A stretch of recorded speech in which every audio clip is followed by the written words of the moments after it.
Welcome students. Today we will see the orientation and reactivity of E2 mechanism.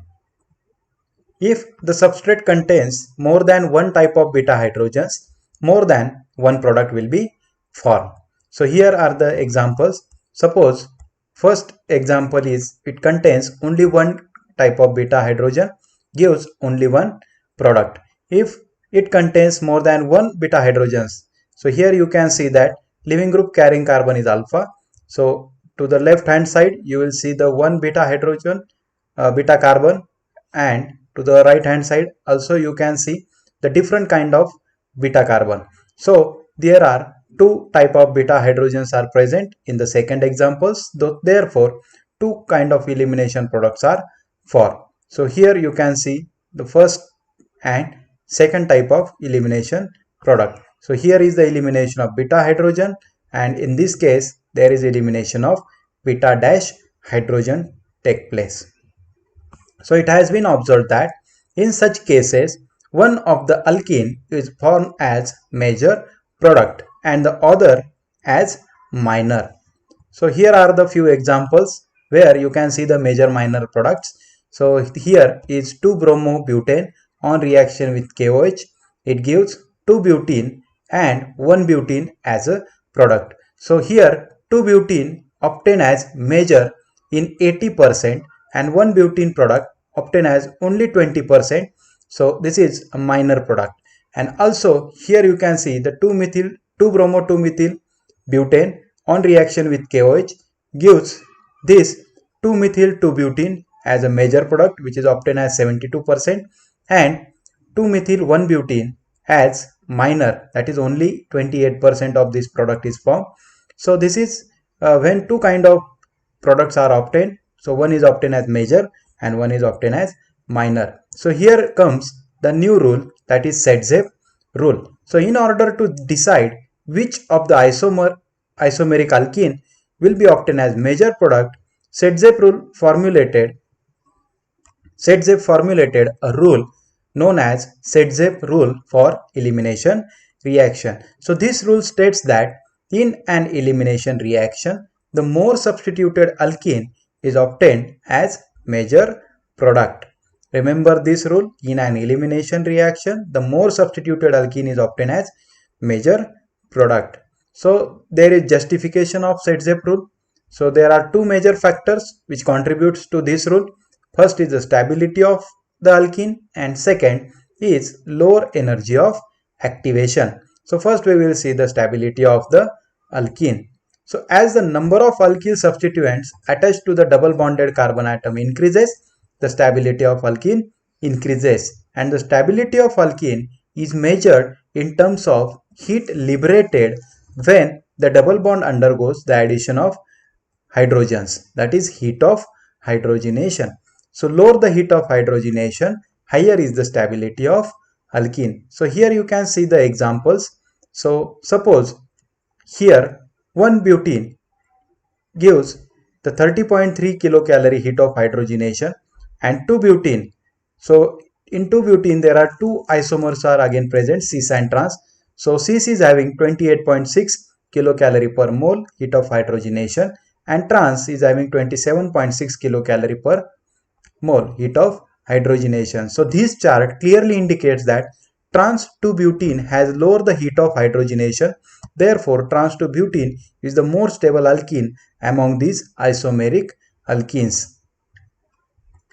And also, as the order of substitution of double bond increases, the stability of alkene also increases. So with the increase in the order of substitution, first the number of R substituent attached to the double bonded carbon atom increases. This increases the inductive effect, that is electron donating inductive effect, and also the number of hyperconjugative structures also increases. So as the number of R group increases, it not only gives the electron donating inductive effect, but also hyperconjugative effect also stabilizes the alkene. Second factor is the lower energy of activation. So here we will consider the transition state of E2 mechanism, because first step of the reaction is departure of leaving group. So leaving group X goes with its bonding electron pair, then beta hydrogen leaves its bonding electron pair to form carbon-carbon double bond. So here partial carbon-carbon double bond form between carbon alpha and carbon beta. So the transition state double bond is partially formed between carbon alpha and carbon beta. That is, the transition state has considerable alkene character. So as the number of R substituent attached to the carbon alpha and carbon beta increases, the energy of the transition state goes on decreasing. That is, the energy of activation required to form transition state decreases. Hence, more substituted alkene is formed at faster rate. Thus, the more substituted alkene is obtained as major product because it is more stable and formed at faster rate due to less energy of activation. So here you can see the energy profile diagram. So substrate. So here you can see the first is energy of activation for suppose 1 butene and second is for 2 butene. So energy of activation required for the formation of 2 butene is very low as compared with energy of activation of 1 butene. So 2 butene form at faster rate than 1 butene. So therefore 2 butene is obtained as major product. So these are the two factors which we have considered for the stability of alkene. Now next elimination is Hofmann elimination. So in case of some E2 elimination reactions, instead of formation of more substituted alkene as a major product, we get the formation of less substituted alkene as major product. So such elimination reaction is known as Hofmann reaction. So whether a given elimination reaction will follow the Hofmann or Sedzep rule is depends on the nature of leaving group as well as the nature of base used. So these two factors affect the elimination reaction. So which elimination will be followed? So first we will consider the nature of leaving group. So consider the following elimination reaction. Suppose here if we change the X, so suppose this is Sedzep product, more substituted alkene, and this is Hofmann product which is less substituted alkene. This is di-substituted alkene, this is mono-substituted alkene.